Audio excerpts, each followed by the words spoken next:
Hello, welcome back to the History Sphere. What you're about to hear is a special standalone episode, unconnected to our ongoing series, The End of History. By the time this episode airs, I will be on vacation with my family in Barbados. And so I wanted to take a break from my long narrative on the decline and fall of the Soviet Union and talk about some history that is relevant to my travel destination. Known today for its pleasant tropical climate, pristine white sand beaches, and bustling tourist industry, Barbados is sometimes referred to as paradise.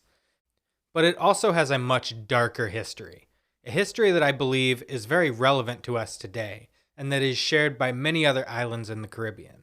That is the history and legacy of slavery. Slavery that, above all, was fueled by the production of sugar. This is Bittersweet History.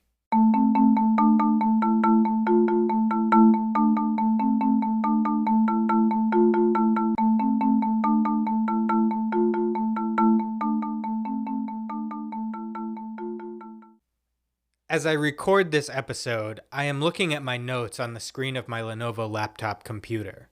Much of the research I did for this episode was reading ebooks, which I downloaded and read on my Google Pixel smartphone. I'm wearing clothes bought cheaply at big box stores like TJ Maxx or online. I used to volunteer with an anti-human trafficking organization a few years ago, and I know from that experience that many of these products utilize slave labor, or at the very least, unfair and exploitative labor practices somewhere in their supply chain. I will venture a guess that most of you listening are also using or wearing some product that somewhere in its supply chain utilized forced or unfair labor of some kind. This isn't a judgment. Not only am I just as guilty as anyone on this front, but in the modern global economy, everything is integrated. So even when you are conscious of the prevalence of slave labor in the supply chains for certain products, it can be almost impossible to identify specific brands or products that utilize it and avoid them. It's one of the reasons I have long believed that human rights problems like slavery and forced labor require global rather than localized solutions. Because with the economy so integrated at this point, if there is slavery anywhere, then it is being supported and incentivized by economic activity everywhere, even when most of us have no intention of doing so. The reason I bring this up is that one of the common things I hear from people when we talk about past atrocities like the Atlantic slave trade is wondering how and why people put up with that. Why didn't they stop it? Did they not know it was wrong? I think this kind of question is important, and it can be thought-provoking if posed in the right way. But I have an issue with the answer people often come up with to these questions. People will often come to the conclusion that people in the past were evil or morally complacent, whereas people today are more evolved. Such cruelty would never be possible in today's society because we have moved beyond it, and we know better now.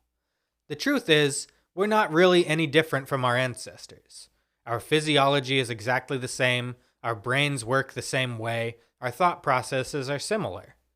If you were to take a child born today in 2024 and put them in a time machine, raise them in the 18th century, they would share the same attitude towards slavery and other evils of the time as the people they lived with. And as I pointed out before, we do exactly the same thing today. Most people in the 18th and 19th century were not human traffickers or slave drivers, but ordinary people living ordinary lives. Just like us, they worked hard, and when they could, they liked to enjoy life's simple pleasures, sometimes a slice of cake or a cup of tea or coffee with sugar in it. Plenty of people on both sides of the Atlantic were horrified by the reality of slavery and the slave trade, but they still engaged in the economic system that perpetuated it. They drank that sugary cup of coffee because it was cheap, convenient, and affordable, without ever thinking too much about where it came from. Sound familiar? We do exactly the same thing with all kinds of products, from tech and clothing to chocolate and coffee. We're not different. Then, like now, there were people who tried to be conscious of their purchases and avoid supporting slavery with their money. It was fashionable among wealthy progressives in 18th century Britain, for instance, to enjoy their tea unsweetened, boycotting the slave-driven sugar industry. But even those who boycotted sugar in this way were still drinking tea that was likely imported to Britain by the British East India Company, which was heavily invested in sugar cultivation and the slave trade.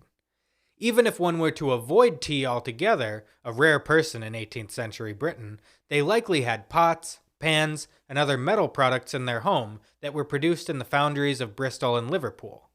The owners of these foundries, virtually all of them, invested their profits in shipping companies that were engaged in trade on the West African coast, which at that time was synonymous with the Atlantic slave trade. It's important to note that this was not limited to Europeans either. European slavers very rarely ventured into the African interior to capture slaves. There was too much risk involved in that. The primary way European shippers acquired enslaved Africans was by purchasing them from African slave traders in the coastal ports of West Africa. Just as Europe had a demand for sugar and other materials produced by slave labor in the Americas, West Africa had a demand for manufactured goods from Europe: pots, pans, textiles, and above all, weapons. Plenty of Africans also grew wealthy off the slave trade, and many European products were traded and used throughout Africa, again, without a lot of people giving too much thought to where they came from. None of this is meant to exculpate anyone from their participation in the slave trade and slavery during that time period. It is without a doubt one of the most atrocious evils in the history of humanity. My point is that I think it's more useful when talking about Atlantic slavery to view it in terms of a system rather than of guilty and righteous individuals. Some were more guilty than others, but just like today, to some extent, almost everybody participated in it to some degree. Of all the things produced under brutal circumstances over the course of our history, the one that, while seeming rather innocuous, is possibly responsible for some of the worst human suffering is sugar. The 18th century French author and botanist Jacques-Henri Bernardin de Saint-Pierre once said, quote, "I do not know if coffee and sugar are essential for the happiness of Europe, but I know well that these two products have accounted for the unhappiness of two great regions of the world. America has been depopulated so as to have land on which to plant them, and Africa has been depopulated so as to have the people to cultivate them." End quote. The history of sugar did not begin with slavery or with Columbus's voyages to the Americas. It has been part of the human experience for much longer than that. Sugarcane is believed to have first been cultivated by the indigenous peoples of New Guinea and Indonesia as much as 10,000 years ago. By as early as 8,000 years ago, it may have made its way to India, from which it would enter the stream of commerce and be discovered by the wider world. Sugar was not completely unknown to ancient Europeans either. The first known reference by a European source to sugar came from one of Alexander the Great's generals, Nearchus, who wrote in about 327 BC of a reed in India that produced a kind of honey without the help of bees, and from which an intoxicating, probably meaning alcoholic, beverage was produced. Later, the Roman-era Greek physician Pedanius Dioscorides described granulated sugar that could be obtained in India, describing it as a brittle substance of a similar consistency with salt that was very sweet and could be dissolved in water to treat various stomach and bladder ailments. Though it was not completely unknown to Europeans, most ancient and medieval Europeans lived and died without ever tasting it. Then, in the 13th century, the Mongol conquest of Western Asia opened up direct trade links between East Asia and Europe for the first time, allowing sugar to make its way to European markets on a semi-regular basis for the first time. Even then, however, the labor-intensive process with which it was produced and the long distances it had to travel to reach European markets meant that it was still very rare and incredibly valuable. Sugar at this time was enjoyed only by the very wealthy ruling classes of Europe. By the late Middle Ages, Europeans were producing some of their own sugar in some of the warmer regions of Europe, such as Sicily, southern Spain, and the recently colonized Canary Islands, giving birth to the early slave trade with West Africa, as sub-Saharan Africans were systematically enslaved by Europeans for the first time to work on these sugar plantations. It's worth noting that prior to his famous voyage, Christopher Columbus was one of many men profiting off this existing slave trade. However, even in these regions under European control, the growing season was shorter than ideal, and these European sugar plantations produced less sugar and of lower quality than the sugar imported from India, and it was also not nearly enough to meet the demand or make sugar accessible to middle and lower class Europeans. Then, as every schoolchild, at least from my generation, knows, in 1492, Columbus sailed the ocean blue. It has become fashionable in modern popular histories to discount the significance of Columbus's voyage, stating correctly that he didn't discover anything, because it was impossible to discover a place where millions of people already live, and also pointing out, correctly, that he was not even the first European to visit the Americas. There's now overwhelming evidence that Norse traders and explorers visited North America hundreds of years before Columbus's voyage to the Caribbean. But this historical revision, some of which is absolutely correct and necessary, often goes too far in my opinion. While he didn't quote-unquote discover America, and other Europeans visited the Americas before him, these earlier voyages did not have the impact on world history that Columbus's did, because the voyages of Columbus led to the permanent colonization and exploitation of the Americas by Europeans. I think it's fair to say that in addition to the catastrophic results of colonization for the peoples of the Americas and West Africa, the European colonization of the Americas also birthed modern capitalism. The first corporations, at least in the form that we would recognize them today, were formed as business ventures seeking investment and exploitation of the resources of the Americas. Among these early corporations were companies seeking investment in growing and exporting sugar from the islands of the Caribbean. Unlike the territories of southern Europe, where some limited sugar production was already taking place, the islands of the Caribbean had a climate that allowed for a year-round growing season, and that was more conducive to sugar production. At last, there was land enough to produce sugar on a scale sufficient to meet the demand in Europe. It was an investor's dream come true. One question remained, however. Who was going to cultivate and work this land? As I've mentioned, the process of cultivating sugar is extremely labor-intensive.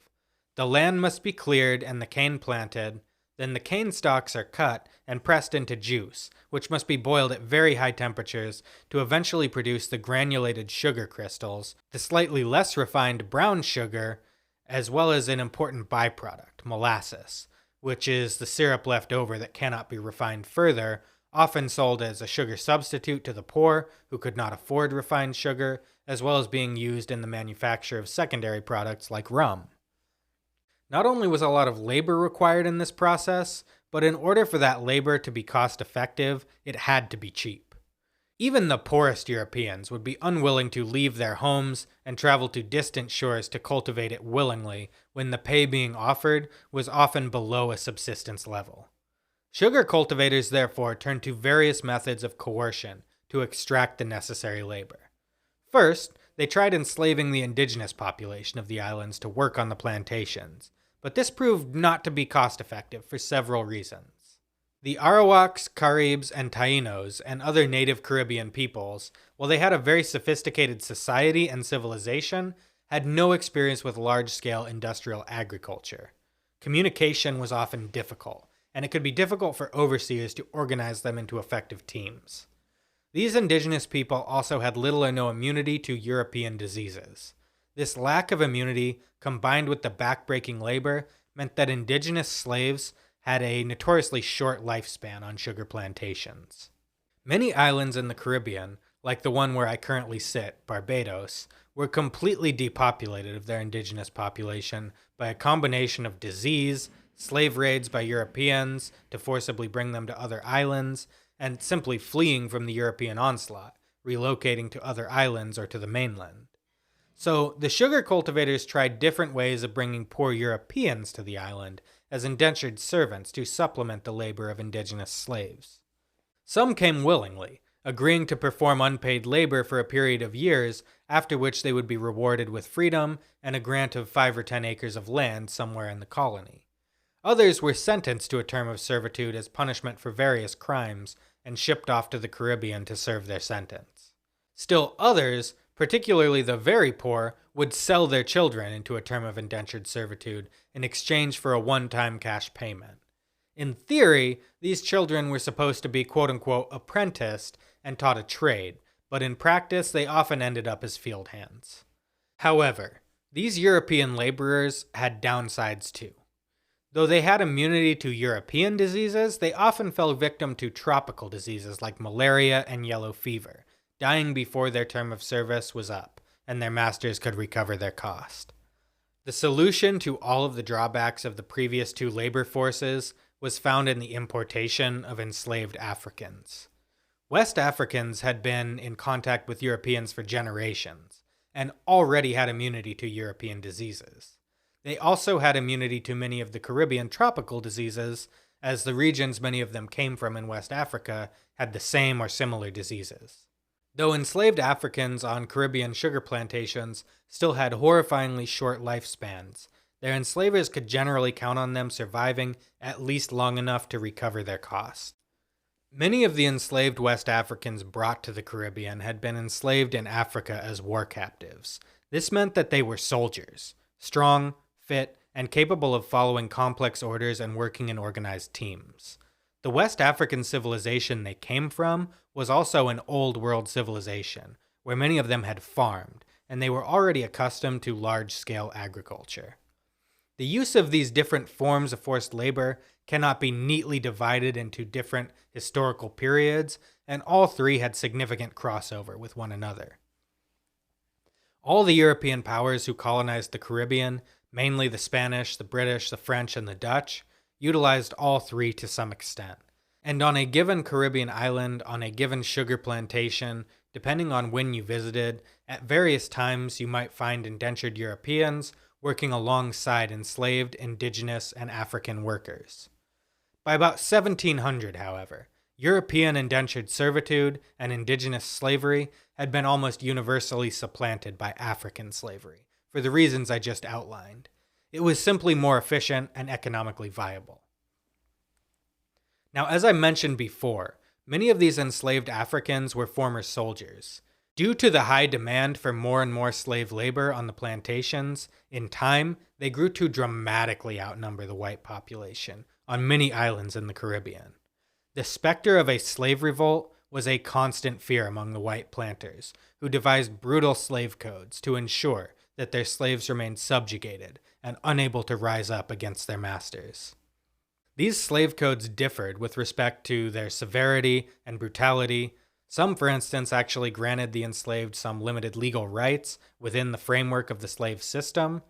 There were also variations between the British colonies, operating under a common law system, and other European powers that operated under a civil law system. In Spanish and French colonies, it was much more common for white men to have children with black women, and thus the colonies controlled by these nations developed complex race laws, creating multiple classifications and granting different rights and privileges to people depending on how much African blood they had. The general rule was the further back in your family tree your African ancestors were, the more rights you had. In other words, the whiter the better. The British and later the Americans solved this problem differently. It's not that there weren't mixed-race children born in British colonies. There were plenty. They just dealt with it differently from a legal perspective. Rather than explicitly basing their system of slavery on race per se, the British adopted a system of matrilineal slavery, meaning a child born in a colony, regardless of who the father was, would automatically inherit the status of their mother. So if their mother was a slave, even if they were 95% European and only 5% African, they would legally be enslaved and born with the same status as a full-blooded African. It was generally assumed that all mixed-race children would be the result of a white father and an enslaved mother, as the idea of a mixed-race couple involving a black man and a white woman was so scandalous at the time as to be unthinkable, and thus the framers of the legal codes saw no need to address it at all. I have no doubt that such relationships happened, but it's very difficult to find any evidence of them because it was considered so shameful that it would generally be swept under the rug, and there would be no official records made by the family. That is not to say that all mixed-race children of white fathers in the British Caribbean were treated as any other slave. There were numerous examples of such children being set free and even acknowledged as legitimate by their fathers. It was not uncommon for the mixed-race children of the very wealthy to be sent to live with relatives in Europe, where they would be educated alongside the family's white children in elite European schools. Some would stay in Europe as there were more opportunities and less de jure discrimination against them. But over time, as this practice became more common, segregation and discriminatory laws would be passed to limit their opportunities in Europe, just as had been done in the colonies. Thus, many of these mixed-race children with top-notch educations returned to the islands of their birth, like Barbados and Jamaica, where they formed a prosperous middle class. Though colonial laws prohibited them from owning land or slaves, and from serving in the government, there were no such restrictions on their engagement in various professions. Many became physicians, attorneys, small business owners, and occupied various other middle-class professions. For those not lucky enough to be born as the mixed-race child of a wealthy white father, life on Caribbean sugar plantations, governed by the laws of the slave code, was appallingly brutal and usually short. Barbados was the first island to enact a slave code in 1661, officially dubbed, quote, an act for the better ordering and governing of Negroes, end quote, but was followed by every other British colony in the Caribbean. By 1700, all of these colonies had enacted slave codes fashioned after the one in Barbados. According to the letter of the law, the enslaved actually did enjoy some basic rights, and in addition to governing the behavior of the enslaved, these codes also theoretically set minimum standards for their humane treatment by their owners. In practice, however, these rights granted to the enslaved were a legal fiction. If a slave did actually work up the courage to report mistreatment by their owner, their complaint was usually dismissed out of hand, and they would be immediately returned to be disciplined by the same cruel master they had complained against. One horrifying example from Guyana in 1825 lays bare the reality of these so-called protections. A man in his mid-30s named Harry, and that is the name he was given by his owner. History did not record his true name, the one given to him by his mother, who had been enslaved and transported to the Caribbean from West Africa as a child to work on a coffee plantation, fell ill. When he did not get better and his condition worsened, his owner, one Richard Bell, stopped providing him with any medical care and instead tried to flog the sick man to force him back to work. After the flogging failed to motivate the dying man back to the field, his enslaver ordered a coffin built for him. Rather than wait for him to die from his illness, Bell had Harry loaded into the coffin while he still clung to life, and buried alive. Another enslaved man named Billy, one of those who had been forced at the end of a whip to bury the poor man alive, was so horrified that he took the extraordinary step of reporting his master's conduct to a militia officer, who, following his official duty, forwarded this complaint to the magistrate. Billy, his owner, and the other witnesses were summoned to appear and testify before the magistrate. Billy testified that his master had shown horrifying callousness, and indeed was angry with Harry for dying on him. He testified that Bell told the other slaves this was happening because Harry had been, quote, a bad Negro, end quote, and that, quote, lazy had killed him, end quote.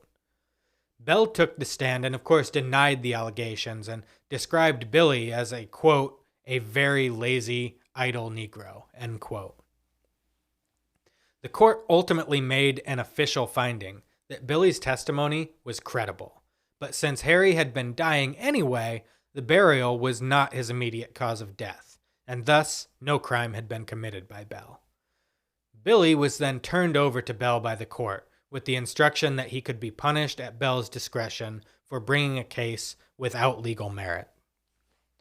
Most of the slave codes were amended over the years to prohibit black men or women from testifying against white men, thus eliminating the problem. Guyana was relatively unique in that no such law was ever passed there. Thus, we actually have records of such proceedings that shed light into the brutality of this slave system. One of the questions people often ask is why slave rebellion was not more common under such conditions, especially in colonies where the enslaved outnumbered the free population. The simple answer to this, I think, is that the enslaved people were concentrated on survival, and the brutal conditions of their life left most of them unable to think about concepts like freedom and equality. They were just trying to get by day to day within a system that did not value their lives or even recognize their basic humanity. There was, of course, resistance, too. Most famously in Haiti, where a revolution successfully ended slavery and overthrew the French authority.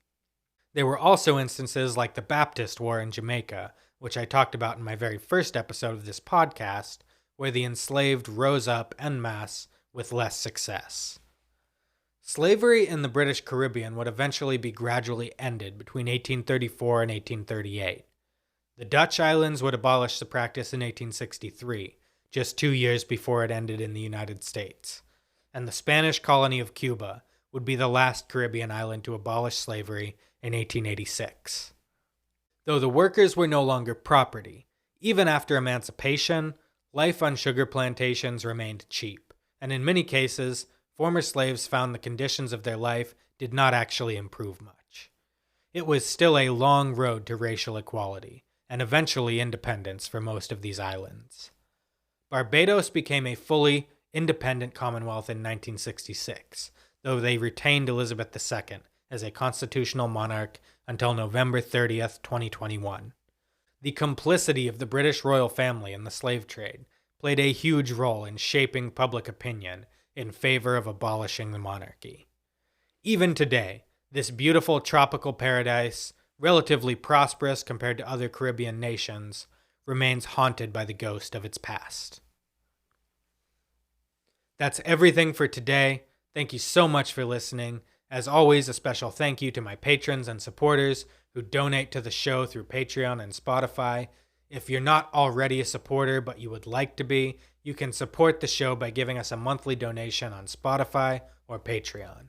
Links to both can be found on our website at www.thehistorysphere.com.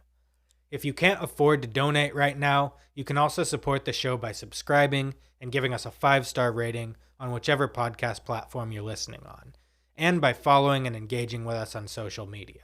I am most active on Instagram and TikTok, but I do maintain profiles on other social media platforms as well. Links to all of our social media can be found on the website. A list of my sources for this week's episode is also available on the website. There will be no new episode next week, as I will still be on vacation, and I will not have the recording facilities available to me. I do plan to produce some special content for my YouTube channel, which I will share on other social media platforms as well. All the more reason to go follow us now if you haven't already. The website, again, is www.thehistorysphere.com, and all links can be found there. When I return in 2 weeks, I will be back to my regular scheduled programming with part 19 of my series on the decline and fall of the USSR, where I will cover the Cuban Missile Crisis. My week off is a perfect opportunity for you to go back and catch up on previous episodes. Thank you so much for listening. Have a wonderful day.